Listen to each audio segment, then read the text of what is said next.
Hello and welcome to episode 6 of JLXP. It is actually right now Monday at 9:55 a.m. We are recording this to try and give reactions on 8 of the 10 LCS games because we'll have Monday Night League later today. I am Jat, and today I have a new member of the LCS broadcast team, pr0lly, who worked Saturday with us, was a viewer on Sunday. How was your first day on LCS Analyst Desk? Not as scary as I thought. I definitely was going into Saturday with a lot of nerves for some reason, because I have been on the desk before. I think everyone told me that. Don't be nervous. You have done a world semifinal Analyst Desk. Yeah. You did that in 2015 when we were in Europe. Yeah. Yeah, I was you're like, great. week one LCS, just doing it. Yeah. I was the same way, actually. When I came back to casting last year, I actually had a little bit of nerves for my first cast back for some reason. Yeah, it felt weird. Yeah. Like, before anything happened, I guess because it was like maybe a bit unknown, something could have changed. I don't know what was going on. But then when I sat down, I was like, oh, this is where I'm supposed to sit. I think I can do this now. So it became very easy once I sat down in the chair. But before sitting down, coming here, I was sweating a little. I think it has something to do with when you were doing it in 2015, you were coach first, and this was just like this fun thing you did on the side. Yeah. But maybe this year you're like, well, I'm not coaching the split, so like this is what I got to do now. So I can't just like wing it. Yeah, I was usually going into Analyst Desk. I have my day job, right? As a coach. So I'm like, if I'm terrible, I guess they'll just not invite me back. That's things could be worse. Yeah. But it's like, all right, this is my day job. I got to do this good. So I think, I was also jumping into something I'm not for sure good at. Like, I don't know how to completely improve my style on the desk yet, because it's still kind of like a new muscle for me. So right. Anyway, I thought you were good. Yeah, disagreeable. It went pretty well, right? Yeah, I thought it was good. A little disagreeable. Yeah, that's the point. Yeah, that's the point of the Analyst Desk. It's good. So I'm gonna refresh you on the 8 games that have happened so far. I did this last night. I was like, okay, how can I sum up every game in one line of text? So I have it in a doc to remind you what happened. So first game of the weekend, C9 versus TL. 2 Rift Heralds for C9. Schernweier got caught, and then C9 won. Yeah. That's basically it. And Double F got caught. Yeah. At the very end. Well, sure. When they're sieging. Once they had Baron. Double F did get caught, actually. Yeah. I'd forgotten about that. Okay, you can add a little thing after I do my line. Okay. Yeah, okay. Dig versus COG. COG engages 6 fights to get 4 kills. Froggen's Victor carries. Yeah. Sounds about right. Sweet. 100 versus GG. Closer 4 buffs Meteos. Gets first 4 Drakes. But who wins? 100, obviously. Yeah. I think that was a classic 100 Thieves early game where things are going super haywire, but then the game goes along and it's successful. Final game of Saturday, Immortals vs FlyQuest. Viper Riven, PoE Victor versus a 58% juggle proximity Trundle. I don't even need to tell you who wins that one. Yeah. I think, the first line was Viper Riven, and then, all right, we're good. Yeah. Have you played against Viper Riven? Like, did he ever do that against 100 Thieves?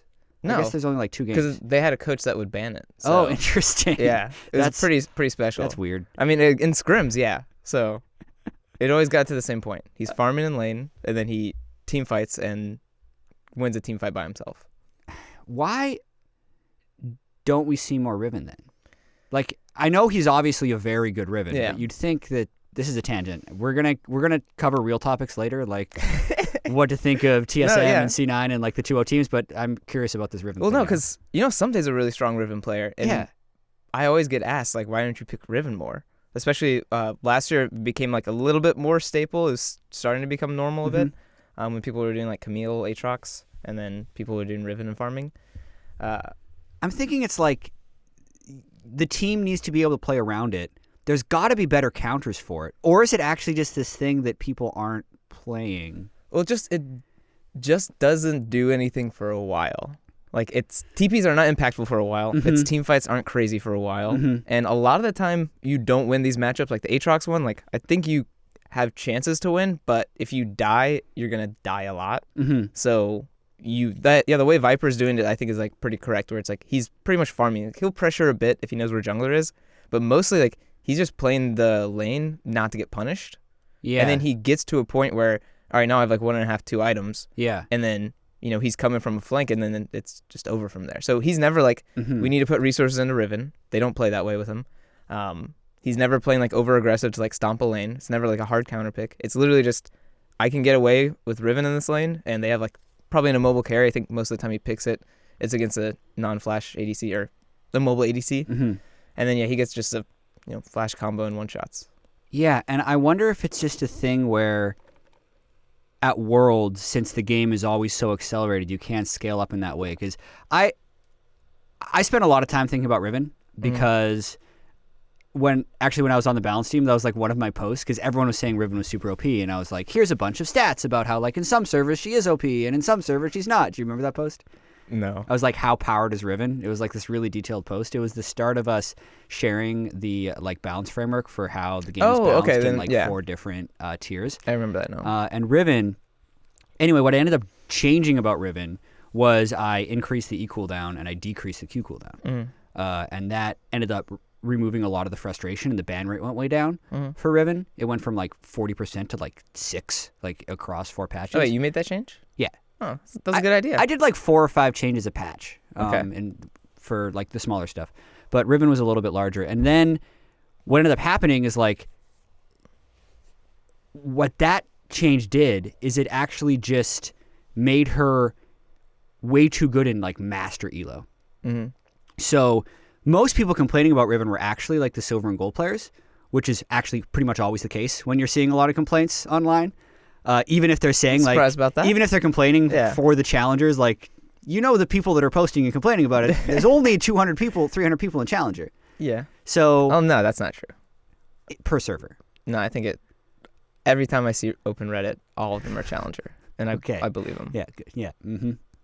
I'm Challenger too. Anyway, no one was complaining about Riven, but Riven had the highest win rate of all champions in Master Plus, like months after that change, because basically reducing the Q cooldown made animation canceling and your auto attack reset so much more important, and that's only something that like the top 1% of Rivens can do really well. So anyway, like with her literally being the highest, and then she was nerfed again a little bit. Yeah. For that reason, because it's like unfair to have a champion that's that powerful, but there is obviously a break in the game between Master and Pro, like a pretty big one, but it's most apparent to me with Riven, which is why every time Viper wins with Riven, I question that assumption of like, how, like, can't you just port champions from Challenger and just like find a way to make them work in Pro? FlyQuest does it, like every time. Well, just with one, right? Okay, sorry. Yeah, so it's not applicable to a lot of things. Yeah, that I had. Okay, we're gonna keep going through the weekend now that we spent like 5-7 minutes on Riven. Dignitas versus EG. Svenskeren dies on Gragas. A lot. Yep. Froggen's aura was clean. Johnson was good on Senna. Immortals versus TSM. TSM can't start fights with Rumble, Lee, LeBlanc, Senna, Tom Kench. And Immortals has Soas's Aatrox. Was that the big thing, Soas Aatrox? I thought the Ezreal was big too, actually. Yeah. I didn't write that down. Yeah, I think Altec played pretty well. Really spooked him. Because I can see Rumble just like being able to win games against Aphelios or Senna. Because, you're going to equalize them and then they're just going to sit on it. But Ezreal's just going to shift away. Yeah, it doesn't really bother Ezreal that much. At all. But I mean, I think the Zoe Ezreal comp, we saw it a lot last year. I had to play against it a lot last year, and it took me a long time to realize we shouldn't play against this combo. Ezreal Zoe, like if it can get off the ground, is really, really impressive. Yeah. And TSM's comp had too many early game elements. So they didn't have enough tools going into later in the game. So I think, they had a chance maybe to make something big, but I don't know. I think this is a bad week 1 comp. I'll get through the final 2. C9 versus Golden Guardians. C9 collapses mid to kill Keith again. Fly versus COG. Turns out PoE is pretty good. And Santorin gains elo from Wiggly losing his mind. Yeah, so that one is questionable. I want to see, that should have been a classic handshake remake after the mid kill. I'm like, all right, we'll try this game again. That's what, okay, actually, Freak and I cast an Academy game afterwards, and that would have definitely been a handshake remake. I don't know if you kept watching because there was some stream stuff. So the start of the Academy game was Dig Academy, which is actually just an LCS team, against COG Academy. Oh, no, I did see. The level 1 where the Olaf blast comes over to blue, kills the Elise, and then takes the blue side jungler. Like, well, I guess it's over. Like, the game is just over. Okay, so the best looks this week, C9, FlyQuest, and Dig, all started off with a 2-0. worst looks, COGO2, and even though TSM hasn't played TL yet, it could get worse or better. Yeah. Still an incredibly bad look for TSM. Since this take will age the worst with a game on TL tonight, we're going to talk about TSM first.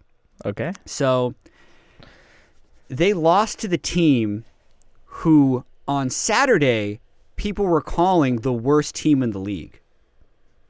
It's quite an embarrassing loss when you consider that context and the context that this is a team who did a boot camp.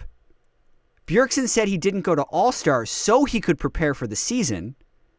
His drive talked about how they've given too much say to other people on the team, and this will be his team now.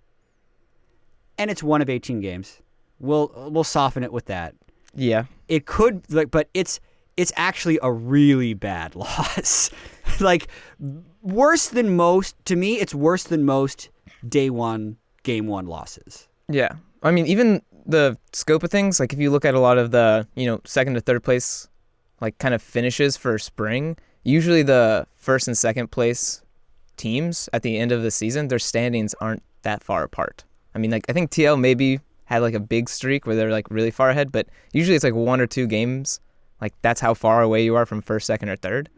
So yeah. I think losing, especially early to Immortals, this is a win that you need to have to stay at the top. And I assume that's their goal, is to be in top 2, no? I think their goal is to win. Yeah. You always have the goal to win the LCS. It hasn't happened for TSM for quite a while, since the summer split of 2017, right? Ever since they got rid of Doublelift. Doublelift's been the only one to win the LCS. That's ultimately what they're trying to come back from. And talking about the game even a little bit, it did feel very much like one of those classic TSM do-nothing compositions. They have the ability to win lane, which they kind of did. Mm-hmm. Then they make one mistake in the mid-game, and it's unrecoverable. But as you said, that's kind of a team comp thing, right? They left Ezreal Zoe open and didn't have hard engage. Or is it something more, do you think? I mean, I think it's a bit of a mix. I will say, though, this was, I think, the one win condition Immortals has on their team, is the game ends up going late, and then they can play. And I think this is why I voted for them, or I predicted them against FlyQuest. I was like, this is what's going to happen. They're going to play something like this, right? Ezreal Zoe, it's going to go long, because you can't really engage on Ezreal Zoe well. You don't really want to ARAM versus them. You can't start Baron versus them. It's a good stall, group. Yeah. So I was like, all right, this is how Immortals is going to play, and this is how they're going to win. So when TSM picked what they picked, I was like, all right, they have a lot of confidence in the early game, right? There's LeBlanc Lee Sin, and then Senna Tom Kench. It's these champions outside of laning phase are much weaker than, I don't know, you can pick pretty much anything else, and they're going to be stronger. So I'm like, all right, so this is going to be their early game, right? We have Rumble, super OP pick in the meta, and then they have strong mid jungle, strong bot lane. So I'm like, all right, they're going to get a lead, and they need to snowball this. I think for week 1, this is a big overlook from the coaching staff. Okay. I think week 1, this is the most mistakes anyone's going to make all year. Mm-hmm. And you pick a comp scaling. That, not necessarily just scaling, but you need to pick your best floor champions, your floors. Mm-hmm. So what are you just straight best at? And what actually is going to move into scaling later in the game? Because C9's the only one who had sub 30-minute wins, right? Yeah. I don't think anyone else was close. Ooh, I had that. C9 definitely won the first game in 24 minutes. I think there might have been something, but you're right. Most games ended up going long. I'm kind of wondering, moving over to CLG, one of the things I have in here is, when is it going to be time to panic for CLG or TSM? You obviously don't panic after one game. Yeah. You don't even panic really after 2. If they lose to TL, people will meme on them a bit for losing to Schernfire or Probelter, whoever's starting. But it's still going to be down the road is what's ultimately going to decide it. If they win after this, it's going to be forgotten. For sure. But with that being said, I do think that losing to the team that, looking at what TSM should have had coming into the season with their preparation versus what Immortals ended up having with their preparation, where Zabutin was on Summoning Insights saying, he's getting criticized for picking up Ica in the first place. Yeah. But he's also saying, I haven't even practiced with them yet. We have our Academy mid laner in scrims. And this was a week before LCS. And then they beat TSM. Yeah. Week 1. And that's why I keep bringing up like the floor of these teams. Like TSM's floor is really high. Like Bjergsen, Dardoch. You would think. Yeah, like all these players are like, even without practicing, you just throw them on a team and they're probably going to be strong individually. And then Immortals, on the other hand, they're playing at their floor pretty much right now. Because, they haven't practiced yet. They haven't really risen anything. So, them being able to pull it out, I don't want to blame draft. Mm-hmm. But I think that was a pretty big part. I kind of want to blame draft. I kind of want to. But, I mean, obviously, TSM with that lead, I think they should have been able to close it out, especially against a team who's, I think they're individually, I think TSM matches up better in like almost every role. Yeah. CLG, moving on to them, is a team that I'm like really disappointed in. You did your stock buys. Yeah. You did 4 and 4, C9 and TSM. I diversified. I looked at the early schedule. I said, so I had TSM, C9, and CLG as 2, 3, 4 in my power rankings, and they weren't that high above like median price for stock market. And I looked at the schedule. I said, hey, CLG should go 2-0 this week. So I did 3, 3, and 3. I put 3 of my stocks into CLG. And boy, did they look bad. Yeah. It was so strange to me watching them because I had just heard the talk about how they're coming off of a third place finish, which is true. They were third place in Summer Split, and they think they've won the trade with the upgrade for Smoothie's communication, and that Crown is going to be allowing them to play this more up-tempo style of League of Legends. And then it was just 5 people running in opposite directions for like half the game, and really sloppy engages when they tried to play together. It doesn't make me think that they can never bring it together. Like there should be a few games where, hey, they actually look in sync, and then you start getting hyped in. Like I can see the pattern. COD's going to go like 2 and 6 to start the year. Then they're going to go on a 4-game winning streak. I don't know. I hope they're not that far down.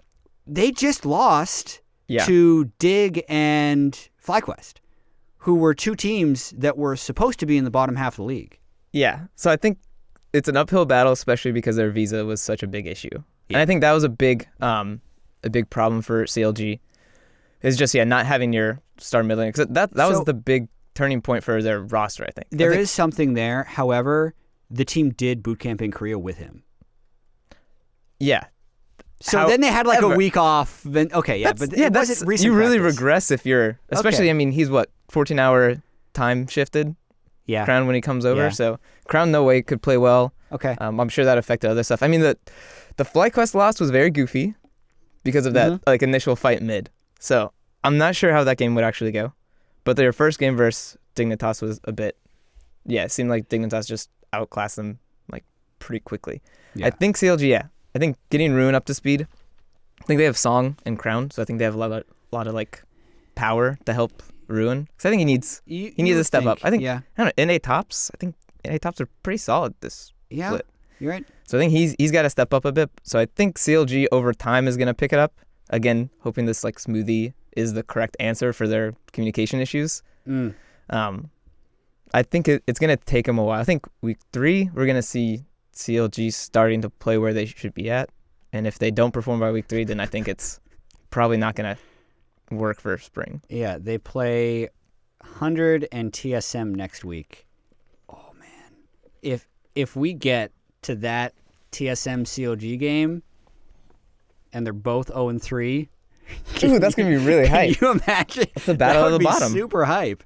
That would be a big time Monday Night League game. Yeah. Woo. That would be spicy. So you're saying by the end of week 3? Yes. So I think they could go 0-2 next week, and then they still would have a week 3. This is like where their surge is, but once you start 0 and 4, you would have to go. Okay, they've started 0 and 2, but once you start 0 and 4, it's not great. Have you been there before? Yeah. Okay, it's not great. Yeah. I've been 1 and 3, and I think I've been 0 and 4. Okay. Yeah. You coach 4 or 5 years, it's gonna happen. Yeah. Yeah. Could happen to anyone. Best looks. C9, FlyQuest, Dignitas. I want to start with Dig. Because I find this team really interesting, and I actually have a lot of regret for not going harder in the preseason on this team. Maybe in 2 or 3 weeks, I'll be happy that I didn't go harder in the preseason. Then I'll be really sad that I praised him so much in this podcast. Because when I was first going over the rosters, I was sitting. Do you know Yutwin? Yeah, I was sitting with Yacht. He's actually our AD, assistant director for the show, but he like hangs out sometimes around the office. Yeah, I see him around. Yeah. He was a pro player in like 2012 and stuff, back when you and I were both pros as well. Yeah, the good old days. Yeah, I love that guy. Yeah. Anyway, we were doing like first look at all the roster changes, and I was going through this dig roster. And I said something that was like, clearly I was never going to sit on this forever, but I'm like, if everything goes well, this team's top 2. And he was like, whoa. Yeah. Like, you can't. And then I'm like, hey, just listen. That's like, a little. just hold on. Listening. We've seen what happens when TSM junglers leave TSM, like hyped TSM junglers. And for a moment, Grig was a hyped TSM jungler. Like, Svenskeren won an MVP. Santorin was pretty good. Amazing ended up going, to find success elsewhere. Like, a lot of these guys still ended up being quite good after leaving TSM. If Hooney's still super good, he could be the best top. Froggen, I think in a lot of ways, did carry Golden Guardians to playoffs in spring. Yeah, I think that's fair. Right? So put him with a great top laner like Hooney. And then the Aphelios Johnson lane is the one where I said, this guy actually has 4 accounts in the top 20. What if he's a top 2 or 3 AD carry in the league, and Aphelios like remotivated to play like his first split on 100 Thieves where he went with Cody? So I'm like, I know that's like a ton of ifs. That's a ton. But Froggen won an MVP in 2014. Aphelios won an MVP in 2018. Hooney has been an MVP level player several times. There's a lot of stuff that could actually really work for this dig team. Or you could say, well, they're jungling with Grig. They're 10th. Like, that's the other side of the argument that some people were making. That's way too extreme. Well, yeah, I know. But my second place is also way too extreme. But in week 1, I thought that Grig looked solid. Froggen looked really good. The meta weirdly favors him right now with the picks that are being played. Like, he can play Ori and Victor and just wait until Ludens and then start making plays is one of the things. Johnson looked super solid, and like the team was coordinated. I really liked the way Dig looked against both CLG and the other team they played, EG. They smashed EG, actually. Yeah. No, I think the early stages of that team is going to look really good. I think like Hooney and Aphelios are both very like vocal people, and I think they're both very good at bringing teams together. So to start off like an LCS split with them, like they're going to be able to make the team like gel pretty well. Like they're going to be the glue to make it work.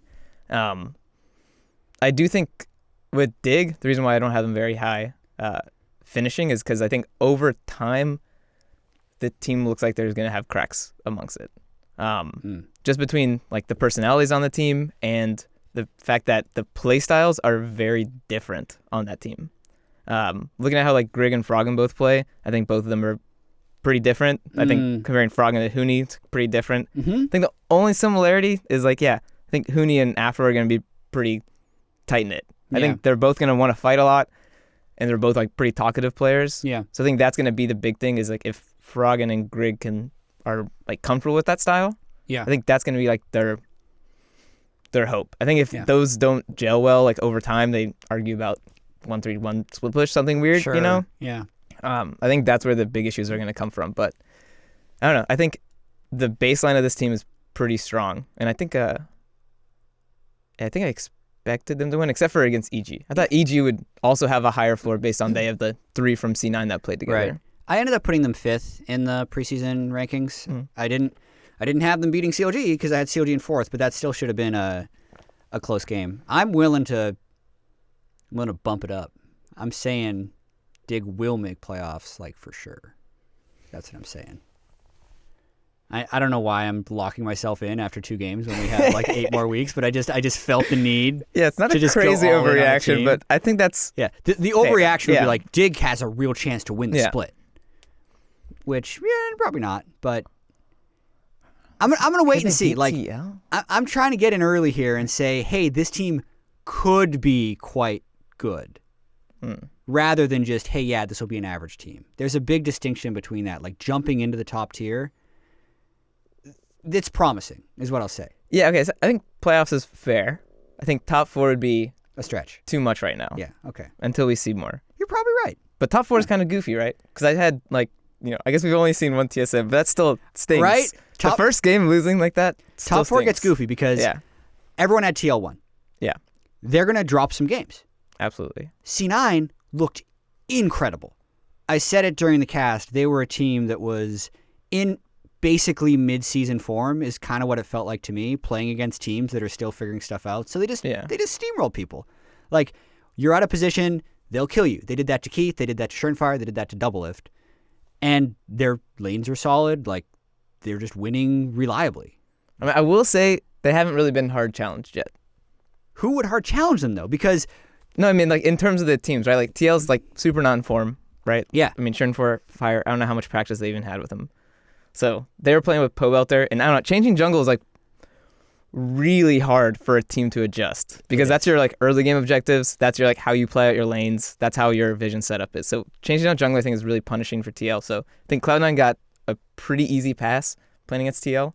Yeah. And then Golden Guardians I think is like one of the weaker rosters right now. So yeah, I mean the Golden Guardians game is we'll see what ends up happening. They played 100 pretty close, but.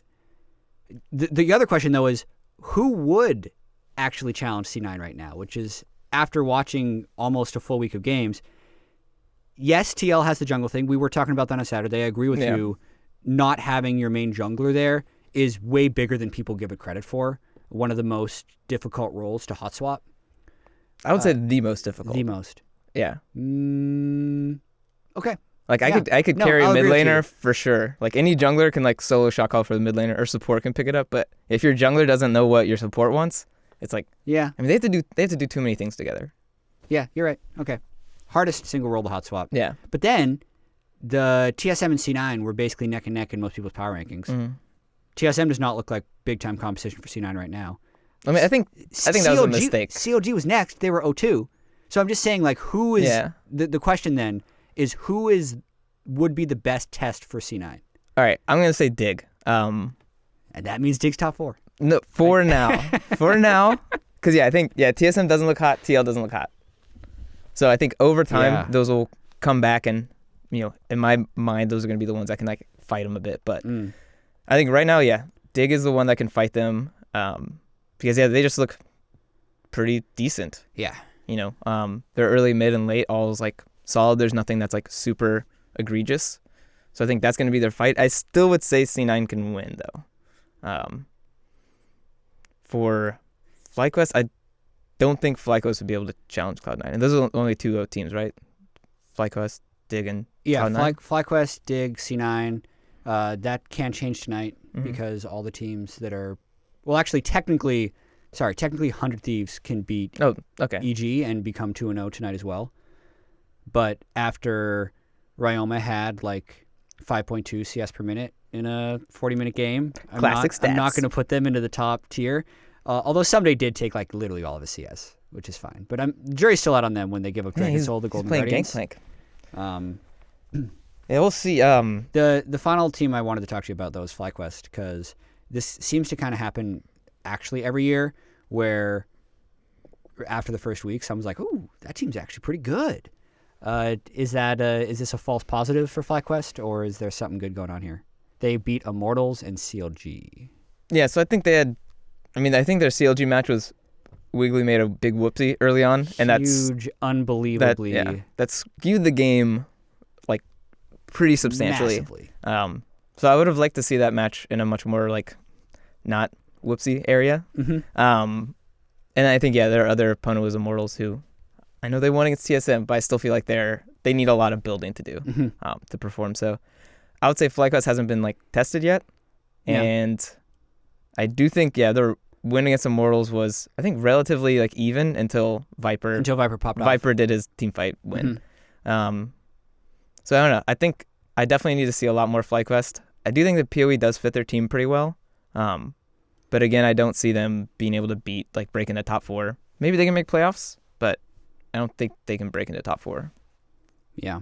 I think I tend to agree. The possibility of playoffs is more real now. I had them as a 7th place team before the split and kind of comparing it to those expectations. The way that like Santorin looked in the new jungle seemed to be solid. It's helped a lot when the other jungler gives you double buffs and his flash at 3 minutes. Like everything is it cannot be emphasized enough as someone who's played jungle and watched so many pro games. If a jungler burns his flash and like doesn't even force the other team to recall. Like they weren't even 15% health. They didn't even have to reset the map. Yeah. Just actually a free donation of a kill. In an already winning jungle matchup too. So it wasn't like you fed a kill to pr0lly or something like that, who's probably just gonna farm. Right. It's like you fed a kill to like Rek'Sai, who can fight and kill you later. He's gonna get warrior and at level 6 one-shot somebody. So I think it was a pretty Anyway, bad. yeah, moving on. Yeah. From that one. That's pretty much it for week 1 of LCS. We have Monday Night League coming up tonight. We got EG versus 100 and TL versus TSM. I mean, I'm actually pretty interested in both of these games. Like, only seeing one game of EG looking pretty rough, and then 100 was up against Golden Guardians. I think a lot of people are going to end up listening to this podcast after the game, so I don't want to spend a huge amount of time previewing it. But do you have any like quick thoughts or predictions before Monday Night League? I think 100 versus EG, I'm pretty curious to see how that's going to go. I think that will be a pretty even match. I know 100 had like a really bad early game, and then EG versus Dig was just not the most fun. So I think this will be a pretty close match. TSM versus TL, I think if TSM can't beat TL now, they're never going to beat TL. I'm actually really excited for that. So I think they got to win. I'm so excited for this. And then they lost the first game, so there's some kind of weird pressure. I'm sure TSM's in a really bad spot right now because they're playing against a weaker TL, so they got to win. You lost game 1. You don't want to start the year 0-2. So I think they have some weird pressure for a week 1 team right now. Yeah. TSM always has that pressure. Yeah. That's just something about playing on that team. Like, you can be in second and have that pressure, and not many teams would lose to Immortals in week 1, but when TSM does it, it's just an extra layer of pressure. Yeah. Well, I mean, if TL was at full force, this would be they're 0-2. They had a one whoopsie game. Then it would be actually less pressure. Right. Playing TL right now is, I don't know. I would not want to play TL right now because it just seems like it's a lose-lose. So, from a perception standpoint, yes, but I feel like as a competitor, you would just get it out of the way. Get your TL game out of the way. Why would you want to play them with Broxa? Yeah, you're right. Right? Like, this is actually beneficial. Yeah. Okay. Anyone who plays TL week 1, that is actually I rescind my comment. Yeah. This is best case scenarios. You're playing TL week 1 now. Yeah. I mean, if you think you're going to lose to them anyway, you'd rather they have Broxa. Yeah. But in this case, yeah. I wanted to pick your brain really quickly about meta because I just had stats. Mm-hmm. I thought, I'm hoping we get a little bit more diversity. I actually felt like a lot of the lanes ended up being like these narrow handshake agreements. Like bottom lane was, we're going to pick Senna and Aphelios, and then Tom and Braum, or we'll do the engage stuff with Leon and Nautilus, and that was kind of just it. Yeah. Bans were fairly static. Like Akali was banned 8 times in all 8 games. Kiana was banned all the time as well. Like Lucian, Rumble, LeBlanc were all 100% pick banned, but mostly banned. I mean, obviously you don't have the insight of scrims that you used to have, but when I saw Rumble and LeBlanc get through pick ban, I didn't necessarily feel like they were in a state where they needed to be basically permabanned by every team. So I was just a little disappointed, I suppose, that we didn't end up seeing more like Aphelios Senna pinches or like Tom Kench to pinch for Braum, so we have the only peeling support type pinches. What do you think about that? Like, I just kind of lack creativity. Yeah, I mean, I think week 1, I'm going to say that's the correct approach. Okay. I would say be as boring as possible week 1. Don't draft crazy. I would not pinch anyone's pool, and I would look for the most balanced team comp for week 1. Because, I don't know, I wouldn't be confident enough to bet on anything. Especially watching like LPL, fights are happening all the time. It's really fast. Then even LEC, other than like G2 and Fnatic, LEC is really slow. So looking at just the history of Season 10 so far, I'm like, I can't predict. It looks like a slower meta than it was before. So I'm not going to go all in early game stuff. Mm-hmm. I'm probably going to pick something where if I can get one winning lane, an even lane, and then a slightly losing lane, I'm probably going to go for that and then be able to fight in the mid game. So these like handshake agreements, I don't want to play against LeBlanc a lot of the time because like she has like pop-off potential. Mm-hmm. She has a potential to just ruin the game and for the game me. will be about LeBlanc. Yeah. But you could also have LeBlanc. Yeah, but see, that's also a risk because, right, I'm going to get out. If I pick a LeBlanc mid, good chance I'm going to get outscaled by something. And then if I play against it, it's kind of like, I'm scared to pick it because Yeah. I need a snowball. I'm scared of them having it because they get snowball. Yeah. To answer your question, games were definitely slower. LCS average game time was 37. LEC average game time was 36:30. LPL still clocking in at 33 minutes. But that's kind of to be expected. But that is about 4 minutes slower than it was in all of last year. I think there always is kind of that natural increase in game or decrease in game time as the season progresses.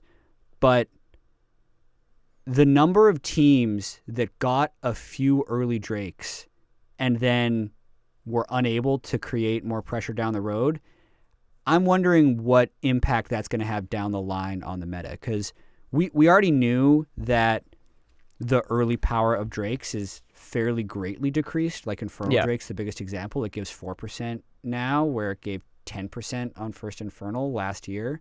Yeah. And even 3 of them is basically just a little bit stronger than the first one that you had.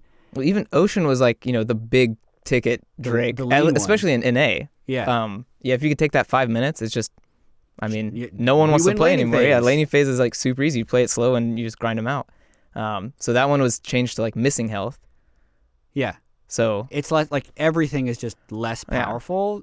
And then when you get the soul, it's like nice because it's permanent. Yeah.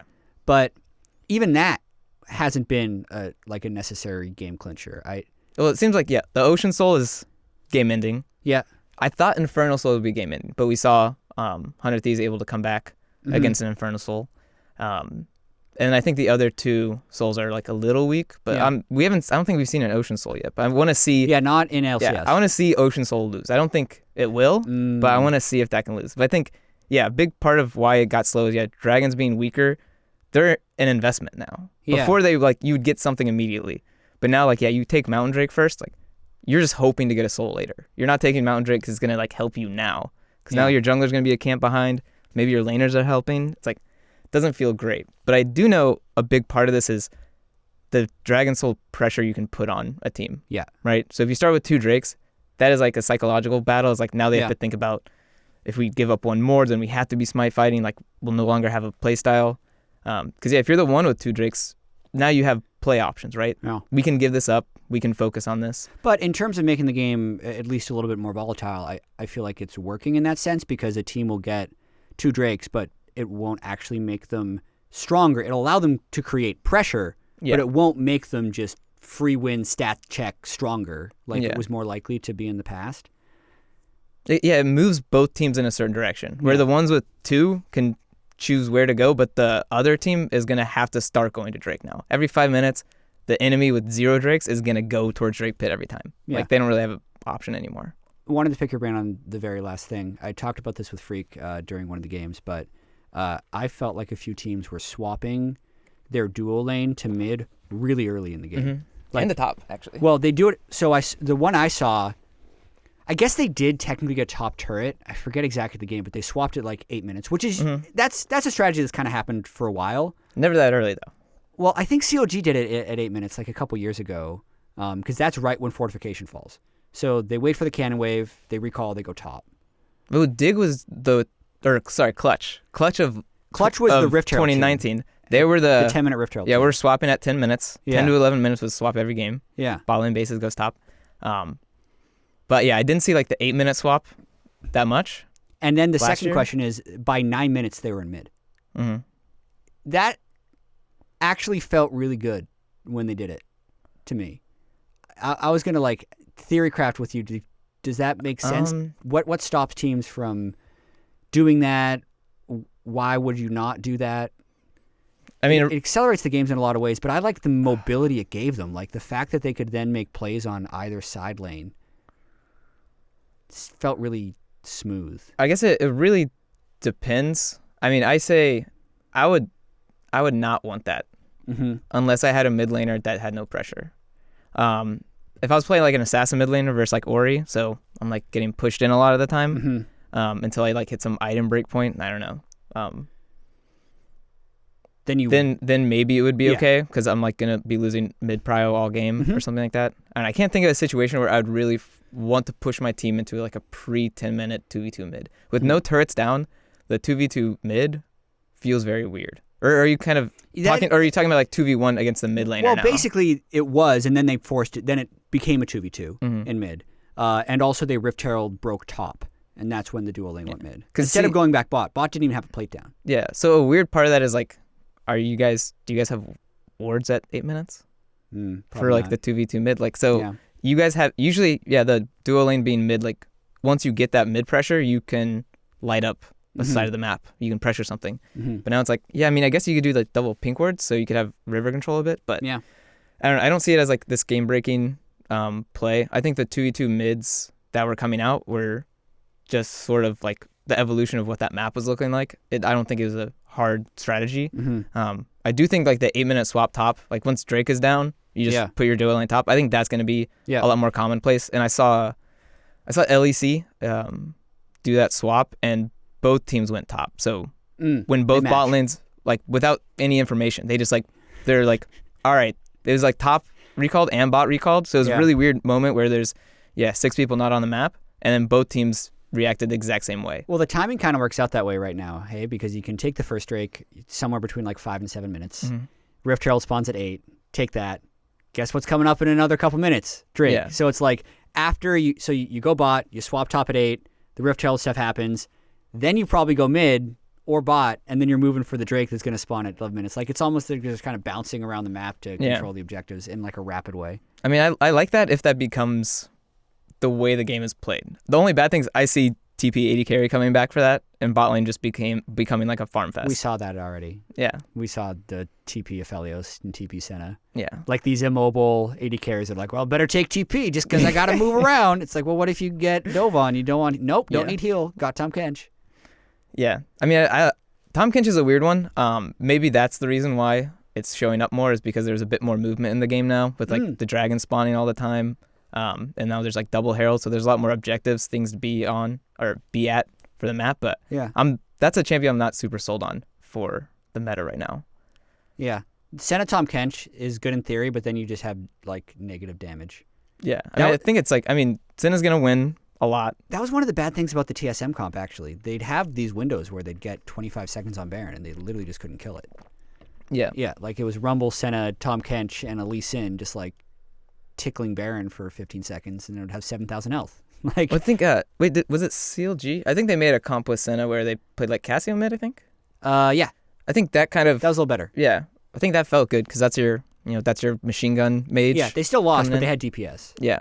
So I think that's going to be something that comes along. I know like Jhin comps back in the day, that was something you had to consider. You're like, if we pick Jhin, or sometimes with Ezreal, like when Sion was meta also, if you picked Ezreal and they picked Sion, you're like, we need a high DPS mid laner. Like, let's pick Azir now. So I think that's going to be something that maybe switches with Senna a bit, is where people are going to pick, Azir, Victor, something more consistent. Yeah, that makes sense. Or they're going to pick Senna and have to snowball. Because, it does seem like the damage gets goofy on Senna later.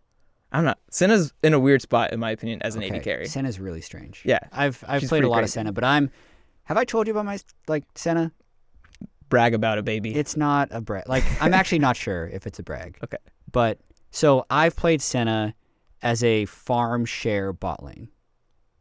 Interesting. Yeah. So even though you're hitting CS penalty, it doesn't matter. Because, to me, so these are all like, I play in D3, D2 ELO, so this is by no means like limit testing. But here's the theory. Senna benefits from missed CS. So you don't actually need to take all the CS. You get 2 farm share people. That allows you to get 6 to 7 CS per minute, as well as access to double support items throughout the game. When you're grouped with your mid laner or top laner anyway, it's actually better for Senna not to get the CS. This is why I actually hate it when Sennas have the most CS in pro games. I think it's actually wrong. Because you have 2 carries. One of them benefits from missed CS, one does not. All right, so that's some min-max and stuff going on. Right? Yeah. So this is all like a min-max game. Senna gets basically 50 to 60 gold. Sorry, maybe she gets, I think, 50 gold worth of stats almost per soul, because it's literally 1 AD, and then every 20 it's an increased attack range. So the fact that a pro ADC Senna goes into the 20-minute mark at a round, I was tracking it like 35 or 40 souls. In my games, I'm at 85 because I get them on any cannon. I don't last hit backline minions, so I basically get a soul off everyone there, because if you last hit it, it's a 2% chance. If you don't last hit it, it's like a 20% chance to drop a soul. Every time my jungler takes Krugs, I like sneak back there. You get 5 souls off of Krugs if you watch them die. It's nuts. 3 to 5. It depends on the drop chance. So like you just get these souls, and by 20 minutes I got like 80 souls. So like sure, I'm down an item, but I got 40 AD and 50 extra range from my souls, and it's not like my gold's going to the ether. It's going to my support. All right, so what support's gonna take this? Like a Leona's gonna take your farm? You can do it with Nautilus. Nautilus scales pretty well. Okay. If you're in low elo like I am, you can play Sona. You can do Senna Sona. But that won't work Range in pro. support right now seems rough. That won't work in pro. You'll just die. Yeah. We die. But like a Nautilus would work. Okay, so all right. I don't think pros should do it the way I do it. I think there's levels that you can do it where like you shouldn't have 450 CS on Senna ever. Yeah. Okay, so this is an issue I also see with like Vigar and Pro that like kind of irks me, but I kind of understand. It's like once you get enough AP, you can Q and kill 2 range minions with your Baleful Strike, right? Mm-hmm. And a lot of time I just see the Event Horizon. They're just Dark Matter. Or Dark Matter. Yeah. I just see Dark Matter background. I'm like, you could have just maybe took half a second. Yeah. But a big thing in Pro is like the speed at which you're pushing. Yeah. So I have my Senna Nautilus mid, and I'm watching the Nautilus whack the minions, and I'm like, please push so we can go play the game. So that's a big thing. If you're not pushing the minions fast enough, like you're also not allowed to play the game yet. Yeah. So I can see this like Senna starting to like, gather all these mists, and the other team is just like, they're not pressuring us because they're not pushing mid. Yeah. This Nautilus is taking an hour to kill the cannon minion. So that's like a big issue I'd see translating to pro is like, the speed at which you're pushing is super important. Because I know, like, do you remember the Targons meta in 2018? You mean like double Targons? It was double Targons bot, and it was Targons like jungler. Yeah. So the jungler would have Targons too. Mm-hmm. Mm-hmm. And during that meta, that was what you're talking about, where you see the support and the jungler just trying to kill the wave. They're just like all in front of the AD together. Yeah. Like, come on, man. They're all just DPSing the cannon minion, and then the AD's just sitting there like, please give me the gold. Like they're trying to hover close to them so they get the proxy gold, Yeah. So yeah, that's where I'll see a little bit of an issue with that. But I don't know. Senna's pretty goofy. I'm curious how it's going to change. It is goofy. The line heal is incredible. Like the ult. The ult is, I don't know why it shields. So, but it's a big, like, I think, oh man, I'm really upset I can't remember the game. Do you play Senna? Have you played her? Yeah. Okay, so just do me a favor. Just do this once. All right, I'll do it once. Your second item is Black Cleaver. Ooh. After Manamune. Okay. 20% CDR, double procs on autos and Q. Mm-hmm. Your third item is Athenes. Just do it once. If your team has enough damage... Wait, am I 80 carry or am I a support? You're 80 carry. If you're support, you don't have that much gold. All right. So only do it if you have like a Jax or a Cassio or like someone who can actually do damage on your team. But holy crap, Athenes is good. Athenes on Senna. Every auto full stacks it, and every Q or R will heal for the additional 250. I mean, I guess if it's... It pumps healing. I'm thinking still, like, how will it factor into a full team comp? Because you are dumping, what, 2,200 gold? 2,100. 2,100? 10% CDR, some MR, some mana regen. Into, like, a purely supportive item. So, being, Well, it's not purely supportive. You have AP ratios on Senna. Yeah. And the main thing you scale off of is souls. Uh-huh. Just do it once. I need someone else. It feels so good when I do it. But, like, I need someone else to just tell me it's wrong. Well, we need like a pro player to do it. I'm also not going to be the best. I told Doublelift to do it. He hasn't tried it. He was willing to try the Black Cleaver. He told me the Athenes was too troll. He's not even going to try it. Yeah. I would be on his side of this argument. But yeah. I think there's something there. But then you need, right? I mean, a lot of top, right, Aatrox. I mean, I guess Camille is pretty damage dealing. But literally solo queue, it's so easy to find 5 carries on a team. But yeah, right now in pro, I'm looking like, all right, if my AD is going at Athenes, this is my mid laner's got to do some damage. Go mess around with Senna. Just okay. Maybe we'll do it. Maybe we'll do it after this. Anyway, I think that's it. Do you have anything else you want to add? That was a long Senna tangent. We didn't get to talk about Aphelios being crazy. About what? Aphelios. Okay, tell me about Aphelios being crazy. I don't know. He's nuts. He's pretty weird. I think it's pretty goofy when I'm watching the Aphelios switch to like one of the weaker weapons and just dump his ammo as fast as possible to get the right ones. Yeah. But I want to listen into comms. I know I'm not allowed to listen into team comms, but Sure. I want to because I want to hear the AD carry go, "Don't fight, my guns suck." Like I want that call to have to get rid of. Well, so if you're like on the chakra and the slow one, like you need to get a different gun. You need a bad. You don't want to be on a bad combo. Yeah. Because I've seen Sven initiate a lot with slow gun, and you want to hold on to Chakram until you get sniper because that's like the god combo. So yeah, okay. I mean, I think there's a few situations where you want to cycle, but I think in most cases there's a good combo you can pull out. I know there's I can't remember. I think it was a Fnatic game where they were playing, and I noticed like Senna or Aphelios had some like bad weapons. Yeah. And he like couldn't play the fight. Like he didn't. It didn't even look like he wanted to enter it. It was like I could hear him being like, "Guys, leave this fight." But I wanted to hear the LCS. You wanted to hear playback. Reckless be like, "Don't fight, my guns are bad." I want to actually hear that. So that's a really special part. Or of that alternatively, be chant. like, "I got the good guns. Let's go." Yeah, but it's weird. Yeah, I guess AD carries back into a position where there's not many like big ones. Yeah, like it's not that wide. You want to pick a certain few. But I don't know. I think overall the meta looks pretty like normal. I think mid lane's pretty questionable. I want to see these Rumble players. Yeah, I think we will. I think mid Rumbles are going to be pretty bad for a while. I think that's a hard champ for mid laners. Mm-hmm. I agree. That champ has been OP in mid for like over a year. Yeah, I know. Go look at my plays. I've been trying to convince my mid laners to play this for like a year or two. I mean, different metas, obviously, but yeah, I'm always a big fan of Rumble. Yeah, go coach FBX. That guy will listen to you. Okay, you gonna put a good word for me? Yeah, I'll put it in the good word. I know Chun-Li. Yeah, I'll be like, hey, you should go get this, this guy. All right. See you guys. All right. Thanks for joining us, pr0lly. That's week 1. We're doing this Monday morning. It's now about 50 minutes into the podcast. We will see you next time.